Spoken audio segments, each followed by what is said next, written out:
तर मंडळी, जर आपल्या युट्यूब चॅनलवरती जर तुम्ही नवीन असाल ना, तर आज मी तुम्हाला एक असा टॉपिक सांगतो जो तुमचं संपूर्ण सपोर्ट आणि रेजिस्टन्स संपून टाकेल. तर मंडळी, स्टॉक मार्केटमध्ये ट्रेडिंग करताना प्राइस ऍक्शन ट्रेडिंग खूप जास्त इम्पॉर्टंट आहे. ह्या प्राइस ऍक्शन ट्रेडिंग मध्ये तुमच्यासाठी सर्वात महत्वाची जर गोष्ट काय असेल ना, तर ती सर्वात महत्वाची गोष्ट असते सपोर्ट म्हणजे काय आणि रेजिस्टन्स म्हणजे काय. बेसिकली सपोर्ट आणि रेजिस्टन्स सिम्पली सांगते की प्राइसची मुवमेंट नेमकी कुठून होते आणि प्राइस कुठे येऊन थांबणार आहे आणि कुठून प्राइस ही वरती जाणार आहे. कारण मॅक्झिममली तुम्ही जर पाहिलं ना, मार्केटमध्ये बाईंग कुठे होती, बाईंग होते सपोर्ट वरती, बाईंग होते सपोर्ट वरती, आणि मार्केटमध्ये जी सेलिंग होत असते ना, ती होत असते रेजिस्टन्स वरती. त्यामुळे मार्केटमध्ये तुम्हाला सपोर्ट आणि रेजिस्टन्स खूप जास्त इम्पॉर्टंट आहे. त्यामुळे आजच्या व्हिडिओमध्ये मी तुम्हाला सांगतो सपोर्ट आणि रेजिस्टन्स म्हणजे काय असतं आणि यांचा मार्केटमध्ये आपण वापर कसा करू शकतो. तर सपोर्ट म्हणजे काय? तर सपोर्ट म्हणजे अशी एक जागा जिथून मार्केट मल्टिपल टाइम्स बाउन्स करतं. पहा, हा एक झोन आहे. समजा इथे कन्सिडर करा की हा एक झोन आहे, किंवा तुम्ही जिथे उभा आहात हा एक सपोर्ट आहे असं कन्सिडर करा, आणि तिथून तुम्ही खाली जाऊ शकत नाही.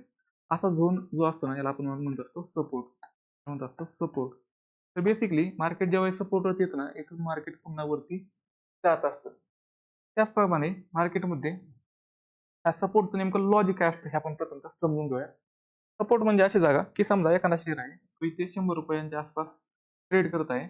अशा वेळेस जर तो 100 रुपयावरून जर 150 रुपयांवरती जर गेला, तर अशा वेळेस कुणाला तरी, ज्या व्यक्तीने इथे त्याला 140 रुपयांना पाहिला होता, जिथे याने 130 रुपयांना पाहिला होता, त्या व्यक्तीने इथे त्याला 120 रुपयाला पाहिला होता आणि इथे 110 रुपयाला पाहिला होता. अशा व्यक्तीच्या डोक्यात नक्कीच असतं की हा शेअर कुठून बाउन्स होतोय, आणि त्याला जर समजलं की हा शेअर 100 वरून बाउन्स होऊन पुन्हा 150 वरती गेलेला आहे. अशा वेळेस त्या व्यक्तीच्या डोक्यात एकच गोष्ट असते, मार्केटमध्ये ही माझी 100 रुपयाची जी अपॉर्च्युनिटी चुकलेली आहे, जी 100 रुपयाची अपॉर्च्युनिटी चुकली आहे ना, ती अपॉर्च्युनिटी मला कसल्याही परिस्थितीत पुन्हा मिळवायची आहे. अशा वेळेस चुकून जर इथे जर प्रॉफिट बुकिंग झालं, ना, तर अशा वेळेस मार्केटमध्ये पुन्हा एकदा मार्केट खाली यायला चालू होतं. अशा वेळेस मार्केट जसंच खाली होतं ना, अशा वेळेस इथे 130 रुपयांना ज्यांनी पाहिलं त्याला दिसतंय की मार्केट हे 100 रुपयावरून बाउन्स कराय. तर अशा वेळेस तो 130 रुपयांनी इथे बाय करणारच नाही. तो वेट करणार, कसल्याही परिस्थितीत तो वेट करणार की मार्केट हे 100 रुपयावरती आलं पाहिजे. आणि अशा वेळेस जर मार्केट 100 रुपयावरती जर आलं, तर सिम्पली मार्केट जर 100 रुपयावरती आलं, तर तो व्यक्ती इथे बाय करणार. तो व्यक्ती इथे बाय करणार. बेसिकली असा विचार करणारा एक व्यक्ती नसतो, खूप सारे व्यक्ती असतात. सर्वच व्यक्ती इथे सपोर्टवरती बाय करत असतात. मग हा जो 100चा जो झोन आहे, हा आपल्यासाठी आहे मार्केटमध्ये सपोर्ट. इतक्याही वेळेस मार्केट इथपर्यंत येईल, पुन्हा एकदा मार्केट समजा वरती गेलं, अशा वेळेस पुन्हा वरती गेल्यानंतर ज्यांनी इथे बाय केलंय तो इथे सेल करेल आणि आपलं प्रॉफिट बुकिंग करून घेईल.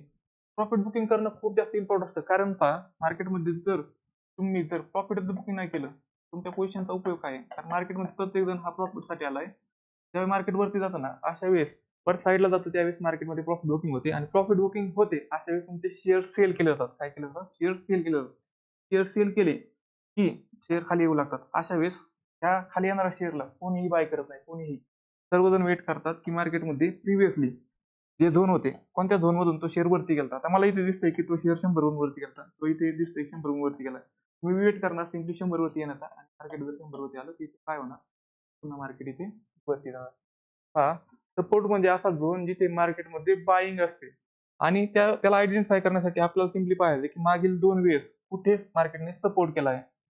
तर सिम्पली चार्टवरती जर पाहिलं ना, तर तुम्हाला एक दिसलं की समजा 100 वरती दोनदा सपोर्ट घेत आहे, तर तिसऱ्या वेळेस मार्केट 100% 100 वरती सपोर्ट घेणार म्हणजे घेणारच. आणि अशा वेळेस तर इथे रिव्हर्सल चार्ट पॅटर्न जर बनले ना, तर अशा वेळेस आपण इथे काय करत असतो, आपण इथे करत असतो त्याला बाय, आणि तेही कन्फर्मेशन सोबत. कशाबरोबर? कन्फर्मेशन सोबत.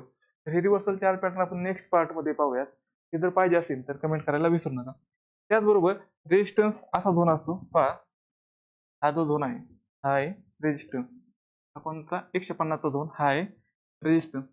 150 च्या झोनच्या आसपास जर पहिल्या वेळेस मार्केट गेलं होतं, आणि अशा वेळेस जर मार्केट खाली आलं, 150 पासून जर मार्केटमध्ये सेलिंग आली, तर अशा वेळेस नेक्स्ट टाइम जर मार्केट पुन्हा 150 झोनच्या आसपास जर गेलं, पुन्हा मार्केटमध्ये ज्या लोकांनी 100 ला बाय केलं त्यांना असं दिसतंय की मार्केट 150 च्या वरती जात नाही, तर ते काय करणार, मग 150च्या 2च्या आसपास आले की पुन्हा एकदा सेलिंग करणार. आणि सेलिंग केलं की ती वेट करणार सपोर्टवरती येण्याचा. अशा वेळी ते सेलिंग केलं की मार्केटमध्ये कोणत्याही गोष्टी सेल केली की मार्केटमध्ये त्यावेळेस त्याची किंमत ही कमी होत असते. अशा वेळेस मार्केट पुन्हा 100 वरती येतं.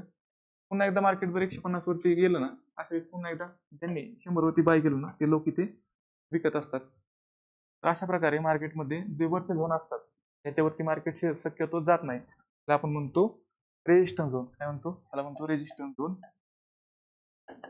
आणि मार्केटमध्ये जे खालचे झोन असतात, त्याच्या खाली मार्केट जात नाही. त्याला आपण म्हणतो सपोर्ट झोन. तर याच्यामध्ये सपोर्ट आणि रेजिस्टन्स पण ब्रेकआउट होत असतात. आणि याच्यासाठी तुम्ही सपोर्टवरती जर एंट्री करताय, तर अशा तुम्हाला कन्फर्मेशन घेणं खूप जास्त इम्पॉर्टंट. तुमच्याकडे जर कन्फर्मेशन असेल ना, तर तुम्ही नक्कीच सपोर्टवरती बाईंग करू शकता. तेही 100% शुअरिटी. हे कन्फर्मेशन कसं घ्यायचं हे आपण पाहणार आहोत. तर नक्कीच तुम्हाला हे समजलं असेल की सपोर्ट रेजिस्टन्स म्हणजे काय असतं. आणि नेक्स्ट पार्टमध्ये आपण पाहूयात सप्लाय आणि डिमांड झोन म्हणजे काय असतं. सिम्पली सपोर्ट आणि रेजिस्टन्स म्हणजे एक लाईन नसते, हे झोन असतात. काय असतात? झोन असतात. तर याला आपण म्हणतो सप्लाय आणि डिमांड झोन. तर हे आपण नेक्स्ट पार्टमध्ये पाहूयात. त्यानंतर आपण कॅन्डलस्टिक पॅटर्न पाहूयात, रिव्हर्सल कॅन्डलस्टिक पॅटर्न पाहूयात, रिव्हर्सल चार्ट पॅटर्न पाहूयात.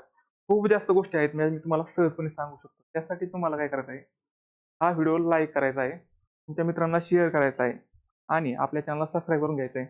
कारण आपण जो हा सेटअप उभारलाय ना, हा सेटअप सिम्पली तुम्हाला शिकवण्यासाठी उभारलेला आहे. तुम्ही विचार करा की मी जर हा सेटअप उभारलाय तर यातून किती नॉलेज तुम्हाला मिळू शकतं. माझा मागील 6 वर्षाचा अनुभव संपूर्ण तुम्हाला मी फ्रीमध्ये देणार आहे. त्यामुळे तुम्हाला फक्त एक गोष्ट करायची आहे, आपल्या चॅनलला सबस्क्राईब करून घ्यायचं आहे आणि तुमच्या मित्रांना ही लिंक शेअर करायची आहे. कारण सर्वांना नॉलेज घेण्याचा अधिकार आहे. सर्वांना नॉलेज घेऊन द्या. तर thank you so much for watching this video to end. Thank you.